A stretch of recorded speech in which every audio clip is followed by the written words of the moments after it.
हाँ जी दोस्तों, ये होली के लिए जो प्रेशर पंप आते हैं गैजेट्स स्प्रे वाले, उसका टेस्ट कर रही हैं कौन सा ज़्यादा टाइम चलेगा जी। कि इन्होंने फास्ट पिंक कलर का किया, अब ये बड़े वाला करेंगे। इसमें गैस भरी होती है और कलर के साथ ये देखिए बहुत दूर तक जा रहा है। ये भी चल गया। एक और है, ये देखिए येलो कलर का, बहुत ही मस्त कलर है। ये भी बहुत लॉन्ग टाइम चला। इसके बाद ये करेंगे बड़े वाला फेक। ये देखिए ये चारों तरफ चलता है। ये तो बहुत ही बड़ा है और लॉन्ग टाइम चलेगा। इसमें कलर के साथ स्प्रे भरी होती है और गैस भरी होती है।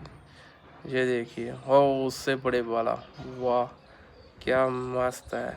आप बताइए कमेंट करके कि कौन सा लेना चाहेंगे। उसके बाद उससे भी बड़ा आ गया जी। ये देखिए, सब्सक्राइब कीजिए चैनल को।